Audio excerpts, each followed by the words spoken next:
Hello students, कैसे हैं आप? बहुत बढ़िया। तो चलिए, ट्राइंगल का जो चैप्टर चल रहा है उसके अब क्वेश्चंस करते हैं। Example number 1।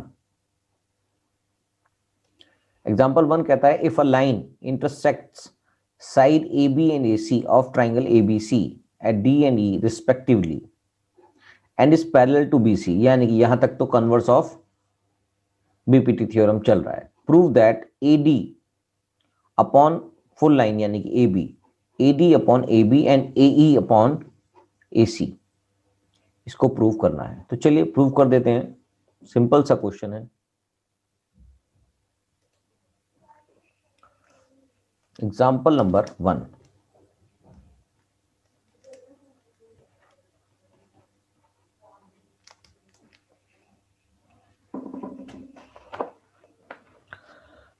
यहां पर गिवन है आपके पास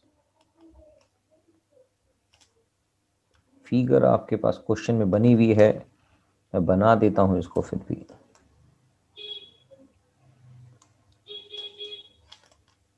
ट्राइंगल एबीसी है,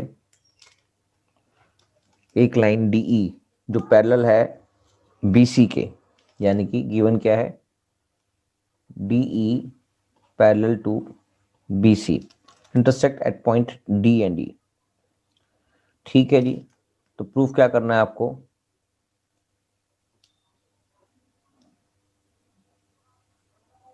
to prove AD upon AB equals to AE upon AC। तो चलिए प्रूफ करते हैं इसका। पता है हमें AD upon DB equals to AE upon EC है। क्यों है? Because of BPT theorem. तो बीपीटी थ्योरम को ये बताती है, इसलिए आगे हम चलते हैं।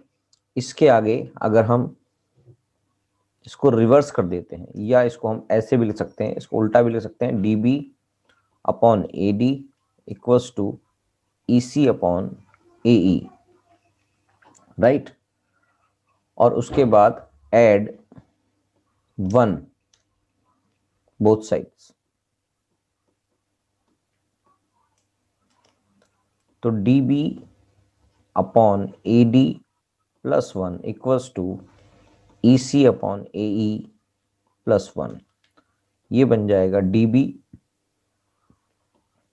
Plus AD upon AD equals to EC plus AE upon AE, right. और DB प्लस AD क्या बन जाता है? AB। AB अपॉन AD और EC upon AE, EC upon AE क्या बन जाता है? AC। तो AC अपॉन AE, राइट। और इसको हम रिवर्स करके भी लिख सकते हैं। तो और AD upon AB equals to, इसको रिवर्स करेंगे तो AE upon AC। Hence proved. यही प्रूव करना था, करेक्ट। तो बस इस तरह से क्वेश्चन कंप्लीट होता है। क्वेश्चन नंबर 2, एग्जांपल नंबर 2 देख लेते हैं। चलिए एग्जांपल नंबर 2 कर लेते हैं। ABCD is a trapezium with AB parallel to DC। AB parallel to DC, यहाँ पर ये वाली लाइन और ये दोनों लाइन पैरेलल हैं, क्योंकि ट्रेपेजियम है तो उसमें एक साइड पैरेलल होंगी। EF are points on the non parallel sides AD and BC, और 2 पॉइंट है नॉन पैरेलल साइड्स पे E and F respectively, such that EF is parallel to AB। वो इस तरह से है कि जो EF को ज्वाइन करेंगे तो AB के पैरेलल होगी। Show that AE upon ED equals to BF upon FC। तो बस इसके लिए कुछ कंस्ट्रक्शन करनी पड़ेगी। AC को ज्वाइन कर लेते हैं तो ये काम बन जाएगा। तो चलिए स्टार्ट करते हैं इस क्वेश्चन को। हमने AC को ज्वाइन कर लिया है, जिससे एक ट्राइंगल ADC और एक ट्राइंगल ABC बन चुका है। तो ट्राइंगल यहां पर आपके पास गिवन है, AB parallel to DC and EF parallel to A B. Prove करना है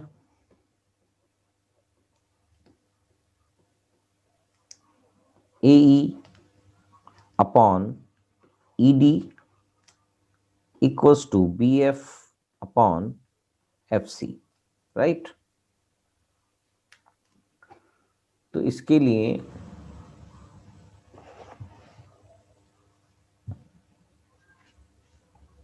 ठीक है, एक ट्राइंगल ये बन गया है, तो हमें कंस्ट्रक्शन करनी पड़ेगी, वो हमने कर ही दी है।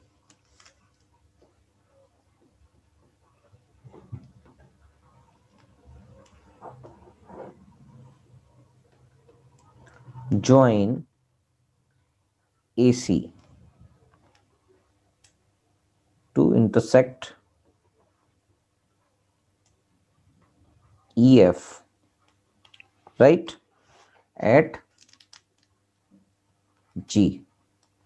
EF को इंटरसेक्ट कर रही है G। अब प्रूफ कर लेते हैं इसका, फटाफट से समझ में आ गया है कि क्या करना है। दो ट्राइंगल बन गए, इन दोनों ट्राइंगलों को बीपीटी थ्योरम लगा देंगे तो आ जाएगा। सिंस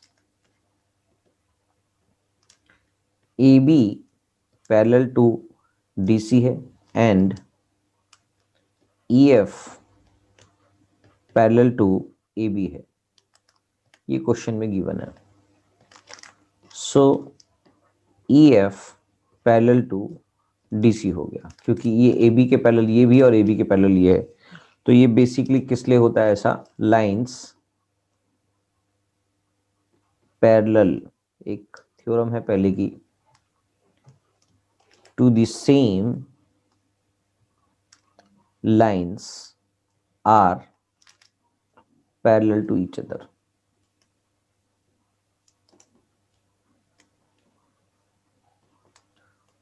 अगर दो लाइनें सेम हैं और उनके पहले वाली दो लाइनें भी पैरेलल हैं, तो इसका मतलब वो तीसरी लाइन भी उसके पैरेलल कहलाएगी, राइट। तो इसका मतलब अब ट्राइंगल एडीसी ले लेते हैं। In triangle ADC EG is parallel to DC. क्यों है ऐसा, एज EF में से निकली है EG भी पैरेलल टू DC है, इसलिए ये भी पैरेलल है। सो ये पैरेलल, तो अकॉर्डिंग टू बीपीटी क्या बनेगा, EAE अपॉन में ED equals to AG upon में GC, अकॉर्डिंग टू बीपीटी, ये हमको बताता है। Similarly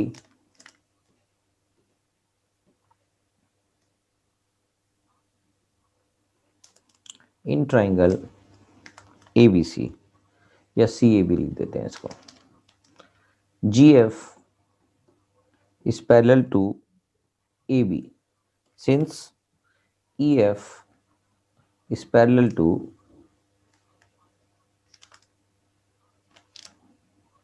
AB, right? So CG upon में CG ही बनेगा ना, हाँ, CG अपॉन में AG equals to BF upon में CF। इसको नंबर दे देते हैं 2 और पहले वाले को नंबर दे देते हैं 1। ये भी बीपीटी की वजह से होगा, राइट। तो अगर फ्रॉम 1 and 2 ले लेते हैं हम, फ्रॉम 1 and 2, 1 में लिखा है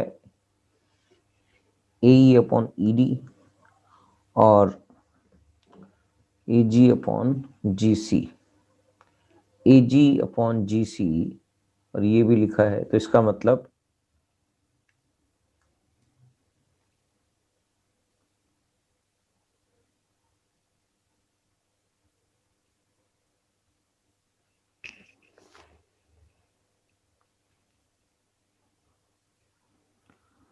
अच्छा, इसको हम रिवर्स करके लिख देते तो इसको 1 जैसा नजर आ जाएगा, तो इसको हम यहाँ पर नंबर 2 नहीं देखते, इसको हम रिवर्स कर देते हैं, और ए जी जो उसके बराबर हो जाएगा A G upon C G equals to B C F upon में बी एफ, राइट।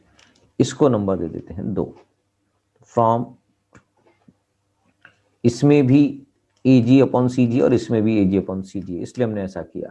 तो इसका मतलब ये वाली दोनों फिगर ये और ये इक्वल हो जाएंगे, और यही हमको प्रूव करना था, correct.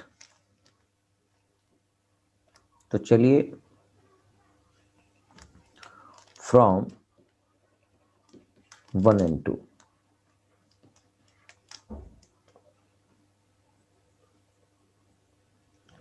A E upon E D equals to B F upon C F, और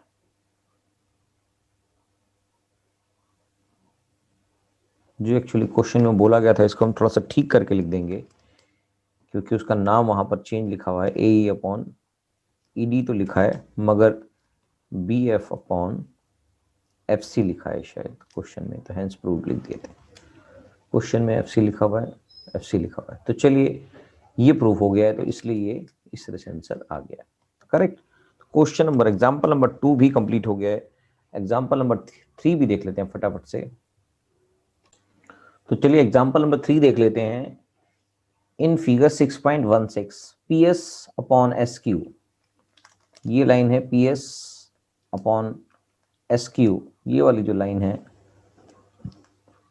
इक्वल है P T upon T are के, यानी कि बीपीटी अगर ऐसा होता है तो इसका मतलब ये क्वेश्चन में गिवन है, इसका मतलब S T parallel to Q R हो गई। ये क्वेश्चन में ऐसा समझते ही आपको पता होना चाहिए, ये कन्वर्स ऑफ बीपीटी यहाँ लग रही है, और and angle P S T, और ये वाला जो एंगल है पी एस टी वाला एंगल, पी एस टी जो है ये वाला एंगल, और एंगल पी आर क्यू, ये दोनों क्वेश्चन में इक्वल है। Prove that P Q R is a isosceles triangle.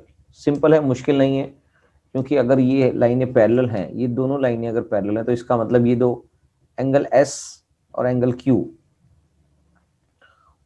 वो दोनों कॉरस्पॉन्डिंग एंगल की वजह से इक्वल हो गए हैं, और ये दोनों अगर इक्वल हैं एंगल, तो इसका मतलब ये वाला एंगल और ये वाला एंगल भी इक्वल हो गया। जब ये दोनों एंगल इक्वल हैं तो ये दोनों साइड्स इक्वल मानी जाएंगी, और ये आइसोसेलेस ट्राइंगल हो गया। तो बस इस तरह से इसको प्रूव करना है, फटाफट से हम कर देते हैं।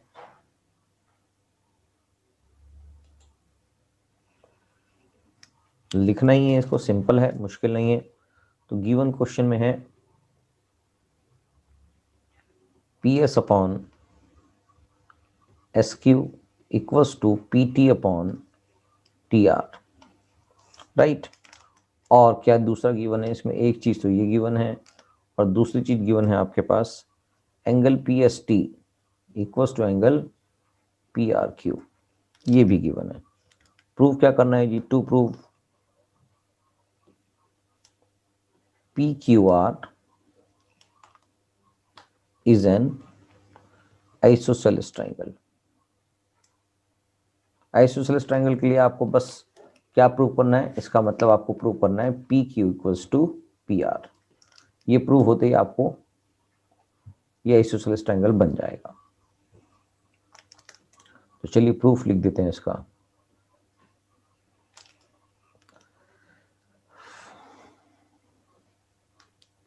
S T is parallel to Q R, ऐसा क्यों होगा, बिकॉज ऑफ ये गिवन है P S upon S Q equals to P T upon T are,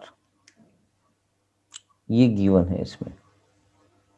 so converse of BJP, converse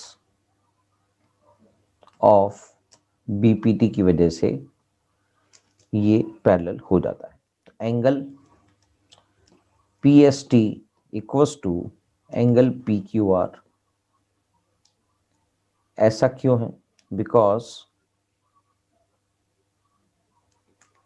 of corresponding angle. दो लाइनें पैरेलल हैं, S T और Q R, तो इसके कॉरस्पॉन्डिंग एंगल एस और Q angle जो हैं वो इक्वल होंगे, यानी कि ये वाले लें एंगल एस और एंगल क्यू इक्वल हो जाएगा। और क्वेश्चन में क्या है, गिवन है हमारे पास, गिवन क्या है हमारे पास, गिवन है angle P S T equals to angle P R Q. P S T angle इसके भी इक्वल है, तो मैं इसको 1 नंबर दे देता हूं और इसको 2 नंबर दे देता हूं। इसका मतलब पी एस टी दोनों के बराबर है, तो from 1 and 2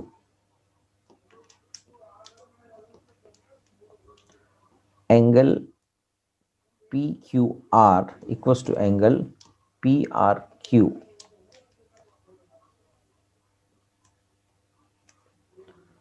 P Q R और पी आर क्यू, यानी कि ये वाला एंगल और ये वाला एंगल, ये बातें समझ में आ रही है। ये दोनों एंगल इक्वल हो गए, जब दोनों एंगल इक्वल है तो इसका मतलब therefore P Q equals to P R हो गई, यानी कि इसकी 2 साइड्स इक्वल हो गई। साइड्स ऐसा क्यों है, sides opposite to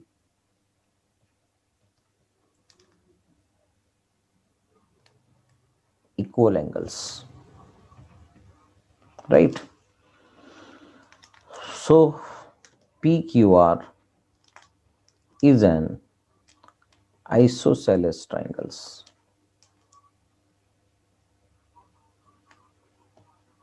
answer, hence proof। Clear? तो ये तीनों एग्जाम्पल कर लिए हैं, अब एक्सरसाइज चालू करेंगे अगली क्लास में। ये बात क्लियर हो चुकी होगी। Thank you.